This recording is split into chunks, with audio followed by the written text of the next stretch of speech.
Allahu, Allahu, Allahu, Allah, Allahu, Allahu, Allahu. Assalamu alaikum wa rahmatullahi wa barakatuh. Bismillah ar-Rahman ar-Rahim. Inna alhamdulillahi nahmaduhu wa nasta'inu wa nastaghfiruh wa na'udhu billahi min shururi anfusina wa min sayyiati a'malina. Man yahdihillahu fala mudilla lahu wa man yahdihillahu fala hadiya lahu. Wa ashhadu an la ilaha illallah wahdahu la sharika lahu wa ashhadu anna Muhammadan abduhu wa rasuluh. يا أيها الذين آمنوا اتقوا الله حق تقاته ولا تموتن إلا وأنتم مسلمون يا أيها الذين آمنوا اتقوا الله وقولوا قولا سديدا يصلح لكم أعمالكم ويغفر لكم ذنوبكم ومن يطع الله ورسوله فقد فاز فوزا عظيما بسم الله الرحمن الرحيم إنا أنزلناه في ليلة القدر وما أدراك ما ليلة القدر ليلة القدر خير من ألف شهر تنزل الملائكة والروح فيها بإذن ربهم من كل أمر سلام هي حتى مطلع الفجر رب اشرح لي صدري ويسر لي أمري واحلل عقدة من لساني يفقهوا قولي الحمد لله رب العالمين والصلاة والسلام على أشرف الأنبياء والمرسلين نبينا محمد وعلى آله وصحبه أجمعين أما بعد. All praise is due to Allah, Lord of the universe, the one we come from, the one we make sujood to, and the one we return to. We give complete salutations to Prophet Muhammad sallallahu alaihi wasallam. We emulate his hadiths. We try to live up to the sunnah. We try to carry all the teachings that he left behind into our daily lives. With that being said, Assalamu alaikum wa rahmatullahi wa barakatuh. Today, mashallah, is part 5 of this Ramadan Halaqa that we've been doing. This is a blessed moment right now because we are like right now in the last ashara of Ramadan. And this is, again, just a series. This is part 5. If you want to see the other parts, please visit Islam 200. They're all saved, the recording. They're all there, inshallah. So let's get started with today's program. Basically, as I've been doing for each session, there's 3 parts into every session. And this session is none other than, 3 parts itself too. And the first part that we're going to talk about today is basically Laylatul Qadr and the essence of the last 10 nights, what it's all about, what we should do, what's, prescribed for us to do, and so on. So second portion is basically the month of disciplinary training. This is the month of training that we're into. There's a lot of things that we've done in this month so far, up in the first 22 days. And this is something that we should take with us going forward. So I'd like to talk about that a little bit further. And the last portion of it here, or today's session, is basically the end of this Ramadan. It's pretty sad to say that, but we are at the tail end of it, obviously, and there's always virtues and morals and everything else that's associated with it that we should take forward going into this, into the month of Shawwal and the rest of the year. Let's talk about the first aspect, right? So the first point is basically Laylatul Qadr. So let me give you a little brief introduction about Laylatul Qadr. I'm sure you guys already know what it's all about, but let me just remind you and myself what it's all about. Basically, Laylatul Qadr is basically the night of decree, the night of power, the night of submission, the night of returning to Allah, and so on. So there's so many different things that we can call this night. But what we should take from it is that basically in the month of Ramadan, the last 10 nights, and more importantly, the odd nights in this month are the nights where we have to subscribe ourselves, just completely to Allah. What that means is that this is our moment in the year to reflect wholeheartedly with Allah and to reap all the benefits that are associated with it. In this night, or these nights, we reach and we seek Allah. And we seek Allah in the sense of we try to make as much zikr and much ibadah, standing in prayer, reading Quran, doing anything that's going to be beneficial for you.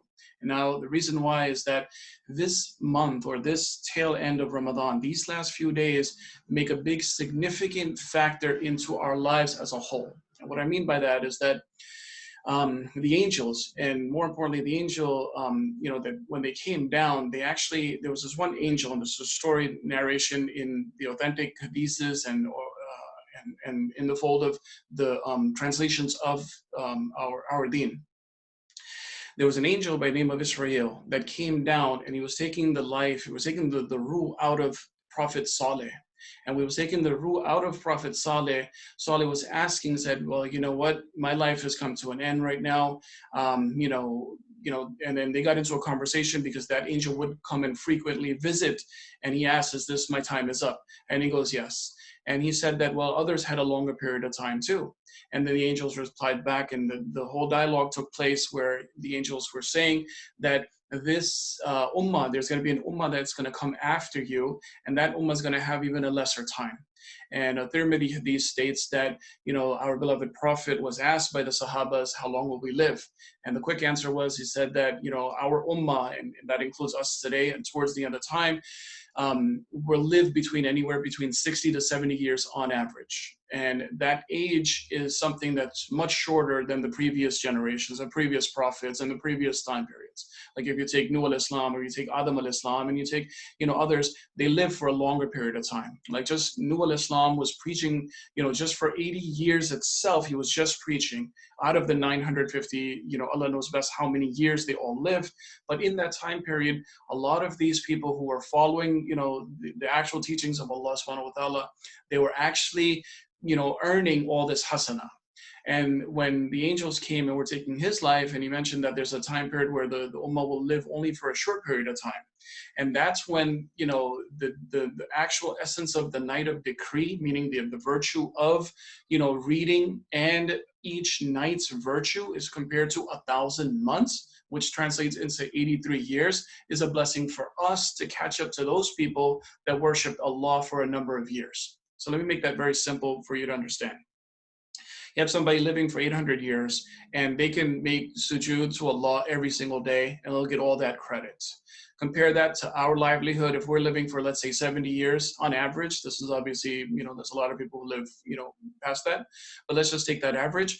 We don't, we can't compare that to the previous generations. So lo and behold, this blessing, this ayah, Laylatul Qadr, the surah itself, the whole surah itself is a blessing for us. And in the surah, it's given us that a chance that anything that we do in these odd nights will be multiplied, and they will be multiplied so much. So on top of the hasanah we're already receiving for the month of Ramadan, but on top of that, we're getting the actual 1,000-month volume of our hasana added to us. So these are the nights, these are the nights that, like, for example, tonight will be the 23rd night. And this 23rd night is also a blessing. And there's not a lot. If you look at in the last 10 days, there's only 5 odd nights to begin with. So use these nights. Make sure that you do as much zikr, you stand in qiyam, you actually make as much astaghfar as possible. Now going forward, basically in this, and I was mentioning this, and I read this right in the beginning, and I'll read the surah again to you. It's Bismillah ar-Rahman ar-Rahim. Inna anzalnahu fi laylatul qadr wa ma adraka ma laylatul qadr. Laylatul qadri khayrun min alfi shahr. Tanazzalu al-malaikatu war-ruhu fiha bi-idhni rabbihim min kulli amr. Salamun hiya hatta matla'il fajr. Basically, Allah is saying here, indeed, we sent Quran down during the night of decree. So that's Laylatul Qadr, that the Quran did come down. And to go deeper into this conversation, you have to understand that the Quran came down from the top 7 heaven down to the first floor of heaven, all in one night. And then from the first floor of heaven came into dunya in 23 years, sometimes an ayah by ayah or a chapter by chapter. And that way he came to our beloved Prophet. The next ayah is what can make you know what is the night of decree. And what a lot of the scholars and the ulama that have interpreted this ayah, they've said that basically this is the night of your destiny. This is the night where we're indicating, Allah is indicating to the angels, okay, this is what his life is going to be for the remainder part of this year going into the next year and so.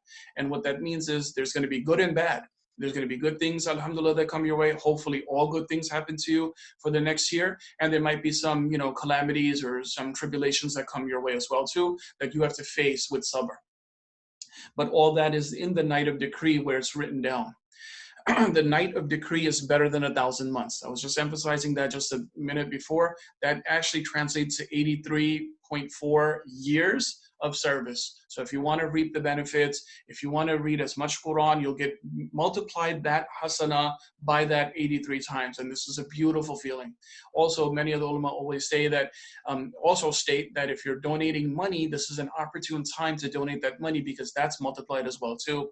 And all the donations and all the different places that you can actually make your charitable donations to.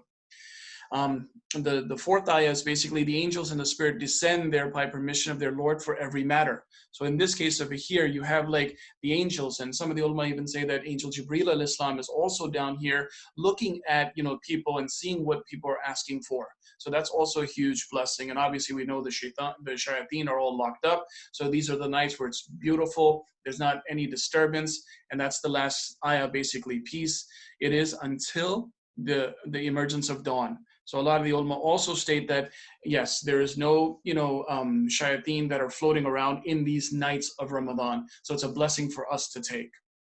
Obviously, this is a very short tafsir. You can go much deeper into this on your own time and read about this. Contact your local imam, or you can surf the web. There's a lot of content on this, but make sure that you incorporate Laylatul Qadr in you. You take the night of decree with you. You understand that this surah was given to our ummah for this, and obviously in the Quran that came after the time at the time of Prophet Muhammad, peace be upon him, and that supersedes all the different generations that they had their own moment of time to worship Allah, and they had many years to do so. Our lifespans are obviously much shorter, but this actually catches up, so that inshallah when we are standing on the day of Yawm al-Qiyamah, we are there with our other generations, the other people that actually followed the message of Tawheed and strive to appreciate Allah and to make as much zikr of Allah. We can be in those fold because we can actually use these nights to earn as much hasanah as possible. We mentioned 1,000 months. Obviously, it's very easy to understand that it's not just the one night. Keep in mind, it's the all odd nights. All odd nights here, we don't know, and that's a blessing in disguise for us, that we don't know which night is Laylatul Qadr. It could have been 2 nights ago on the 21st. It could be tonight on the 23rd. It could be on the 25th, 27th, or 29th. But use these nights as your opportune time. And many of the discussions that we've had over the last, maybe quarter century, is that many times the Muslim Ummah is divided. And sometimes they're on an odd and even schedule, depending on where you live, which country. I would personally recommend that use these last 10 nights to make as much zikr and ibadah. The masjid that you are following and the local community that you are following, if they declare that is the odd night, you put more emphasis into those nights because those are your odd nights. Now, the virtue of all this is that you're seeking, Allah, and what that it's simply said, it's simply to state it, but it's deeper to understand the essence of what you're doing. When you're saying I'm seeking Allah and I'm looking for Allah, what that means is that we're reconnecting ourselves. We were born with this fitrah inside of us that already had, the well-being of Allah subhanahu wa ta'ala placed in us.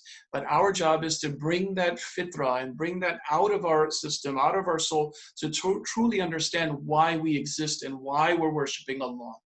In the teachings of Islam, the ayah after Ayatul Kursi, which begins with La ikraha fid deen qad tabayyana rushdu min al-ghayy, there's no forcing anyone to be into the fold of Islam. This has to come naturally from within you.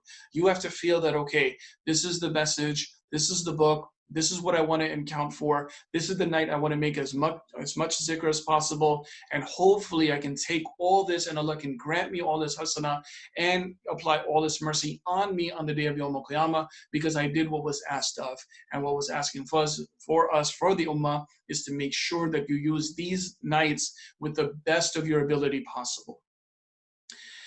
The next, or actually one more thing to also remember in this fold is this beautiful dua, and it's said very repeatedly. We should not just always wait for the end of the year or during this time period to say this dua, but we should say this dua on a regular day basis as well too. The dua is very simple. Allahumma innaka afuwun tuhibbul afwa fa'fu anni. And it's saying basically, Allah, you are the forgiver. You love to forgive. You're full of forgiveness, so please forgive me. So please make as much dua for this as you go forward.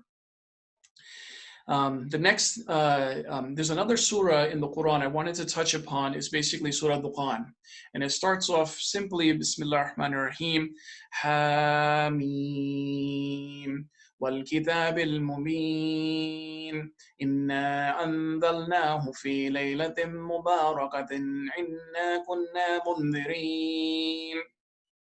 And this is also a book, this is also a surah in the Quran that also piggybacks to Surah Qadr that we just talked about.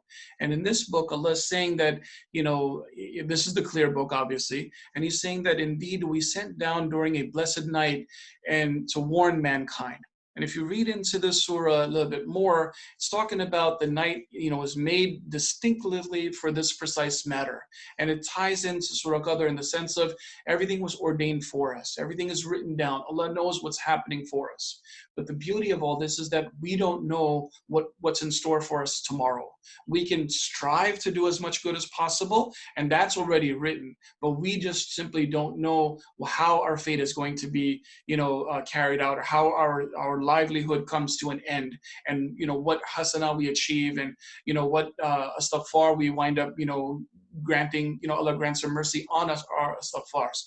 But all in all, what that means is that we have to go forward with this conviction and this belief inside of us that Allah is there for us. Allah will guide us. Allah will bring that love forward for us, and He will choose us to be of those people that are standing on the day of Yawm al-Qiyamah being successful. So this is another surah I just wanted to simply emphasize. When you do your research at home and you do look up, perhaps tonight, please look up the surah. This is the 44th surah in the Quran, Surah Duqan, and it's a longer passage.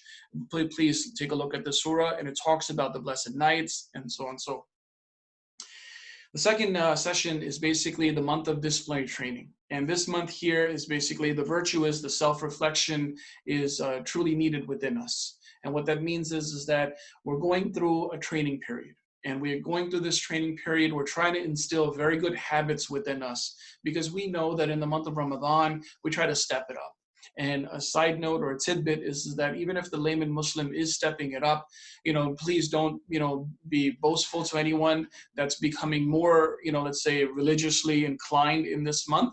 In fact, embrace it and feed off of it, and make sure that you carry that momentum forward, into the month of Shawwal and, throughout the year. So again, if somebody is, coming in and doing a lot more than they've normally done, and you're seeing it, please do not mock them. Do not, make fun of them by any means whatsoever. In fact, encourage them and be like, oh, mashallah, this is great. Why don't we learn this, together after Ramadan, and keep that momentum going. Some of the things that you can do is you have to first go inside of you, and you have to instill all those good habits. And you have to say, okay, you know what? I picked this up in Ramadan. I started doing this better. I started making wudu better. I started reading Quran a little bit more. And all those things that you've done, you add onto it and you keep it going. And obviously the other side to the coin is basically you're eradicating all your bads. And what that means is you're stopping yourself committing all the sins and all the other things that you did. Perhaps you were idling out. You were just doing a lot of things that you shouldn't have been doing.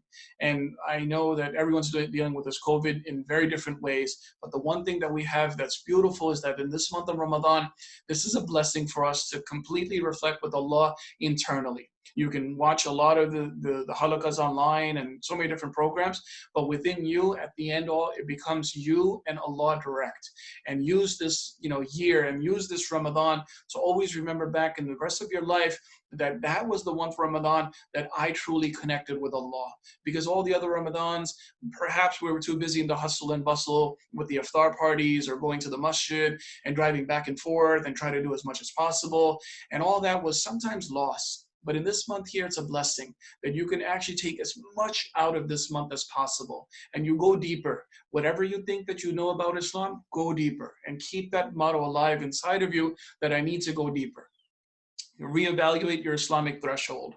Don't just consider, oh, I know this and let me move on. No, always go back and always examine yourself and see what else can I learn from this. And when you do all this, what you're doing to yourself is actually you're creating a barrier between you and shaitan, because you're instilling, you're reinforcing, you're establishing this firm ground around you that you can take with you for the rest of your life. Because what's going to happen is that shaitan's whisperings are going to come back. And when shaitan's whisperings comes back, you will have this extra shield around you where you can say, no, shaitan, you're not the boss of me. And in fact, you actually built this inside of you, that you even control your qareen. And even our beloved Prophet, he used to say, and the Sahabas used to ask, they said, Ya Rasul, even the qareens and the shaitan, when they come to bother you. And our beloved Prophet said that I've made my qareen into the fold of Islam. And what that means is that you can say to yourself that, no, Shaitan, you're not going to lead me to hellfire. In fact, why don't you come with me to Jannah? And let's do things together, in fact. And keep this in mind that as this month comes to an end, Shaitan is already there. He, is getting the sound bites of what you already know now, and it's going to become harder because you've instilled more knowledge inside of you. But with that knowledge inside of you, hopefully you've built a stronger system within to penetrate any of Shaitan's whispering that come at you going forward. So when you think about training, think about it that, okay, you're fully equipped to move forward in this. The last segment of today in this Halaqa, in part 5, obviously, is the end of Ramadan. And I say this in a very sad note because every year, you might recall, we're always very saddened that, Ramadan is coming to an end. Ramadan is coming to an end. You'll hear it so many different people saying it. If you're talking to your family members, you're talking to, your friends, through, virtual chats and so on. So you'll hear a lot of people saying, I can't believe we're already in the 23rd day of fasting.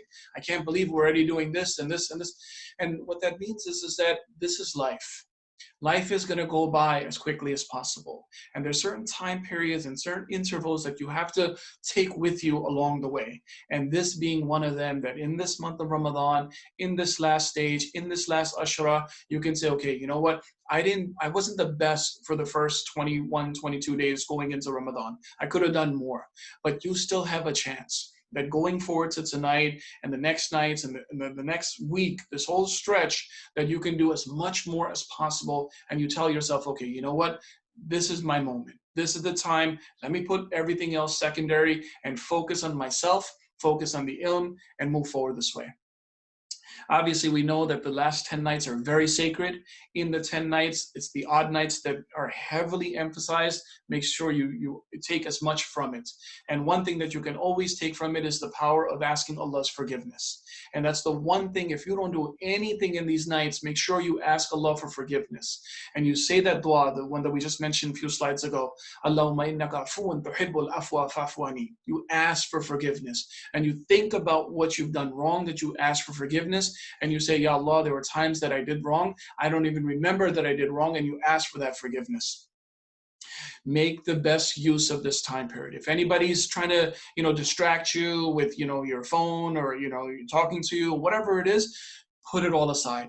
Turn off the notifications, turn off, mute the group chats, the ones that are always constantly adding and talking and all that, put it aside. This is your time. And then, yes, inshallah, after, Eid and after a few days later, you want to get back in society, you want to chat and mingle and talk and all that, well and good. But again, in this blockage of time, it would be best. And do not become that person that's sending all those socially inclined text messages out there. If you are sending something that is more of a remembrance of Allah, that is well and good, but also do not make it your goal that that's all you do in this night, in these next 10 nights. Put your phone at a little bit of a distance and have your Quran closer to you. And that's the best prescription that we can possibly take. It goes for you and I both. Plan to read more. There's less sleep, obviously. You try to push the limits. This is a Friday night, which is a blessed night. It's a 23rd of Ramadan as well, too. You can stay as much, you can stay awake as much as possible, perhaps all the way up until Suhoor time. Keep in mind that any ibadah coming after Maghrib time classifies for the night of ibadah. The minimum, obviously, you're going to do is you're going to pray together, obviously in a family unit. That's the bare minimum that you can do. Had the masjid's been open, there would have been so many different programs and halaqas and everything else going about. But this is your time to do something at home. You create the atmosphere. If no one else does, you start off probably with the azan, pray in congregation with Isha, pray a Tarawih together, sit down, read the Quran, make as much zikr with your family members, and move forward in this sacred period of time. Keep in mind your good deeds are on full display. All your rewards, like I mentioned, they're being multiplied, 700 times in the fold of Ramadan. And then on top of that, the Laylatul Qadr nights, 1,000 months worth of worshiping going on as well too. Please take all these discounts, whatever you want to call it, this multiplication of good deeds upon you. Make sure you put this in your system going forward. And please share this with others so that they can do the same thing as well too. By worshiping Allah in these nights, you will feel His warmth and His love. And that's what it all comes down to. This whole month of Ramadan, was for us to establish taqwa, for us to connect with the Quran, for us to come deeper in our own personal reflections. And we end this month by asking Allah, Ya Allah, pick me, choose me, and put me in those people that will not have any hisab and kitab and will get a free pass into Jannah. Because if you wholeheartedly ask for that on the day of Yawm al-Qiyamah, Allah is so Rahim, so merciful that He can do that for you. He can say, the angels will say, okay, Allah will say to the angels, what does it say on his scorecard? And He says, oh, this guy, the subject of yours, just ask, Ya Allah, please don't do any hisab and kitab for me. Just simply put me into Jannah, no questions asked. Please, Ya Allah, that's my biggest dua, that's my biggest wish. And the angels, they say that, and Allah being so Rahim, so merciful, perhaps hearing you say that for the rest of your life, you won't have any hisab kitab on that day. And may Allah make it easy for each and every one of us, so that we can obtain as much good hasana, and Allah can apply all His mercy on us on the day of Yawm al-Qiyamah. And we want to be of those people that are successful on that day. This is just a recap of all the different sessions. Obviously, this is part 5 today.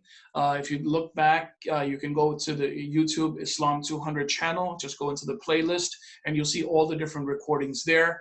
If you want to just simply watch them, they're all about 30, 40 minute, on average. The first one, we talked a little bit, in deeper understanding of the Quran being center stage. The most repeated lines in this month is Shahru Ramadan alladhi unzila fihi al-Quran, where this month is Ramadan, where you have to connect with the Quran. So part 1 talked extensively about